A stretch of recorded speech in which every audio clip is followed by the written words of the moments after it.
era muri handball aho ikipe ya APR Handball Club yaguze abakinnyi bane bakomeye cyane b'ikipe ya Police bituma abakinnyi batazanakina witwa Umuhire Yves witwa Rwamanywa Viateur n'umunyezamu Uyimana Jackson ndetse na Nshimimana Alexis.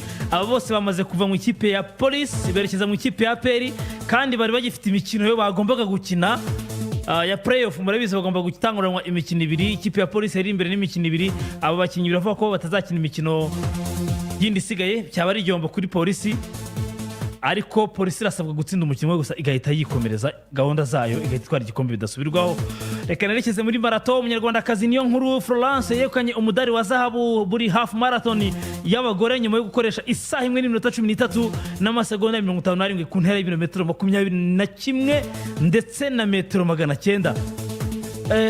Yitwaye neza cyane. Yanakurikiwe na Musabye Yezu Adeline nawe n'umunyarwanda aho kwegukana umudari muri 2022. Ubwo aho nyene ni mu bagore ni muri Kigali International Peace Marathon. Muri kumubona Nguru rwose n'ibyishimo byinshi. Ahangaha Rwanda nziza nyuma yaho yisiririmbwa rwose baririmba Rwanda nziza nyuma yuko umunyarwandakazi yitwaye neza. Hanyuma ntabwo ari we wenyine kuko umunyakenya yitwa Labani Kolili niwe wongeye kwegukana iri rushanwa nyuma yo kuba uwa mbere muri full marathon ibirometero 42 na metero 100 mu bagabo. Nawe yongeye kwegukana n'umwaka ushize niyo wari wegukanye iri rushanwa. Ubwo ni imikino rero yabaga yo gusiganwa ku maguru yabaye mu mpera z'iki cyumweru ikomeye cyane. Muri basket inkuru nini irimo cyane ni ball. Ikipe ya APR Basketball Club iri muri bare muri Afrika y'Epfo twayibonye isa nk'ahari nshya mu isura nshya.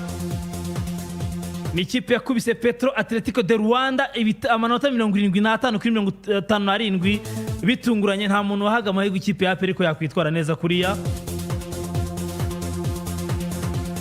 Hanyuma uyu munsi ikipe ya APR igomba gukina n'ikipe ya Rivers Hoopers. Ni umukino uri uyu munsi nawo wo kwitegwa cyane. Twabonye umukino wari ukomeye nijoro cyane hagati ya Al Ittihad ndetse na FAS Rabat.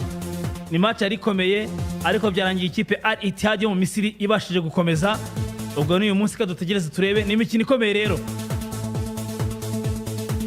Reka nerekeze muri interscolaire byakomeye. Ikipe ya Apayeri yakubititse yasezerewe muri FEASA n'amarushanwa yose ya FEASA muri rusange. Biravugwa ko ku makuru nakuye muri Federation ya Sport Scolaire Apayeri yagombaga gukina final ubwo yatsinze CFC igitego kimwe ku busa, ariko iyi CFC iza gutanga ikirego ko yakinishije ko Apayeri yakinishije umukinnyi w'umunyamahanga utiga no kuri Apayeri ngo utanabyemerewe. Byatumye rero principal Bayiringire Seti wari witeze gutwara umudari ku munsi w'ejo we na Apayeri bose baterwa amaga. Ntago bemerera no gukina umukino w'umwanya wa gatatu, bahise birukanwa mu irushanwa bidasubirwaho. Ubundi gutsindira kugera finali automatiquement ubabonye tike ikwemerera kuzakina imikino ya FEASA.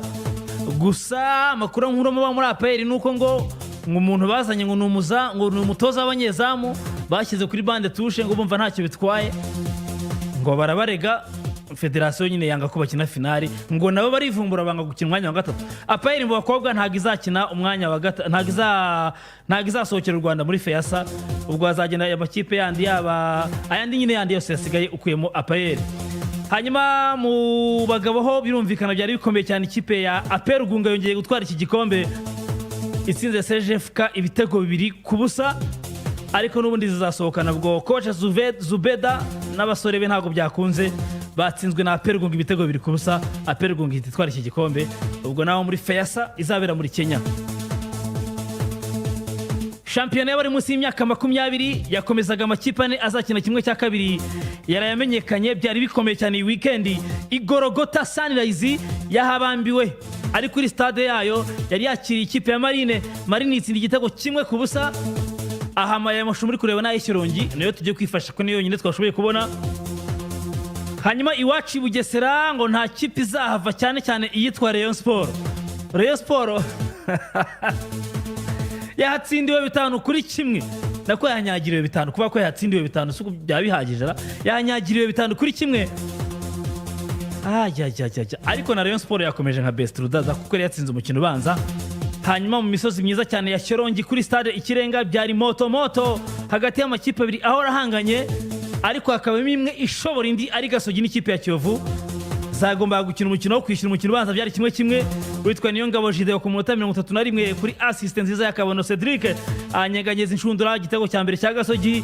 Uyu mungu w'amafisango witwa Crespo aza kwishyura Kiyovu ku munota 45 kuri kufura nziza cyane y'urutambi yaturikije 7-2. Witwa Niyonkuru Elias aka Ragadi atsinda igitego cya kabiri kuri assist nanone kandi ya Kabano ku munota 85 atsinda ikindi gitego cya gatatu ku mupira neza cyane na Rugangazi Masengesho winjiye mu kibuga ahindura ibintu. Ku munota 94 Kiyovu yaje kubona igitego cya kabiri birangira ku ikipe ya Gasogi ikatishije tike kimwe cya kabiri itsinze umukino wa Kiyovu Sport ibitego ubwo kuri aggregate. Ku munsi w'ejo byabaye 4 nako byabaye 3-2 ubwo aggregate ni ibitego 4 byose hamwe kuri 3. Match rero yari ikomeye murabyumva ko bitari byoroshye.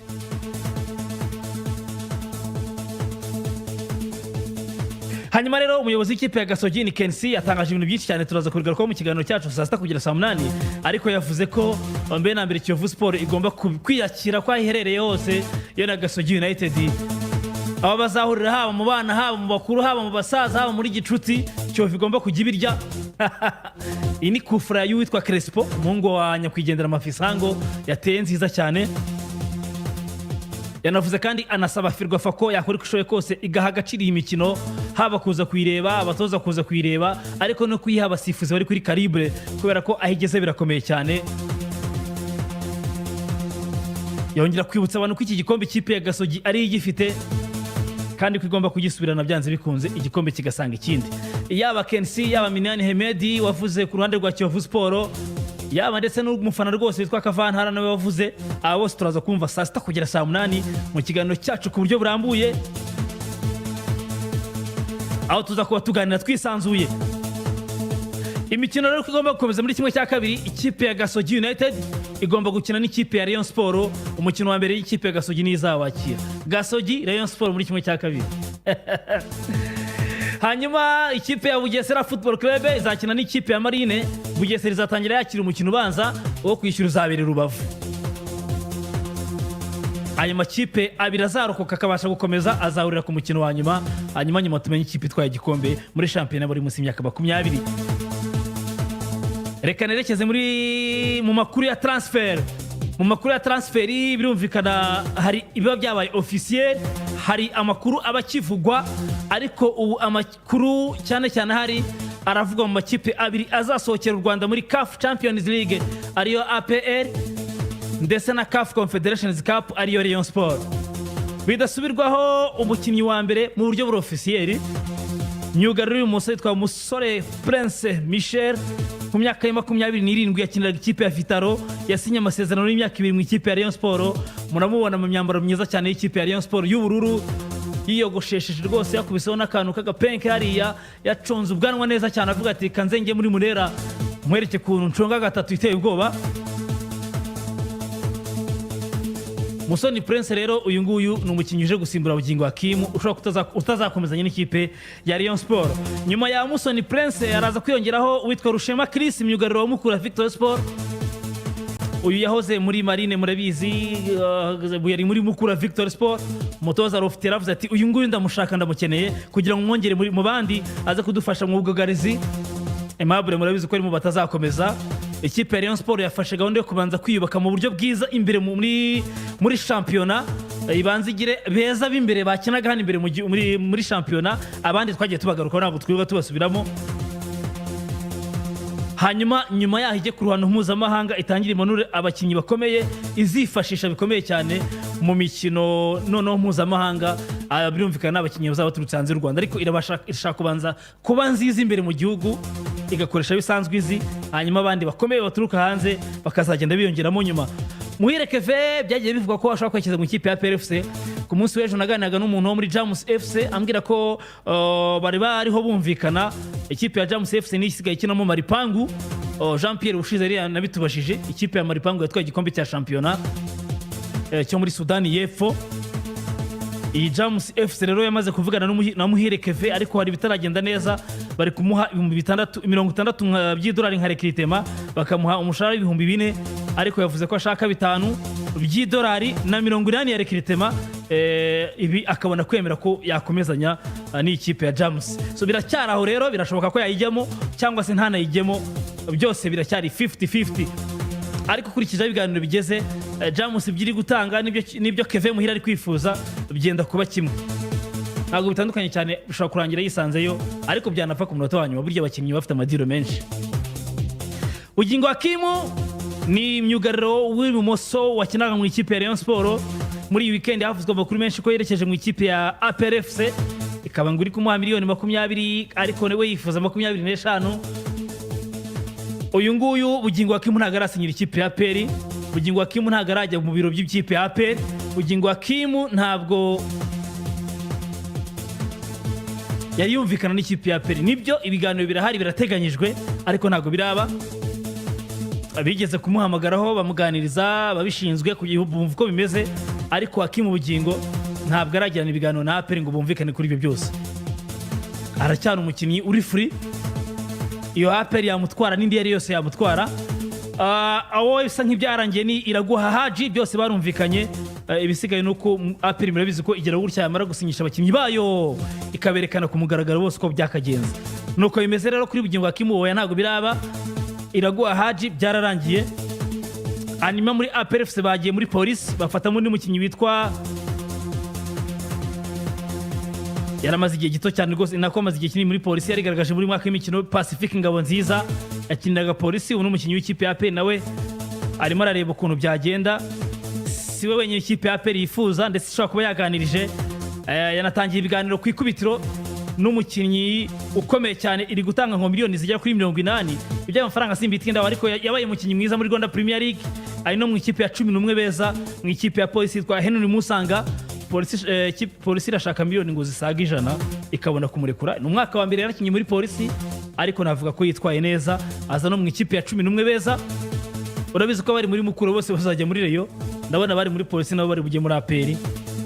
Aya makipe rero niyo ari kuvugwa cyane cyane ku isoko ry'igura n'igurisha, cyane ko ari kwitegura imikino ya CAF Confederations Cup na CAF Champions League.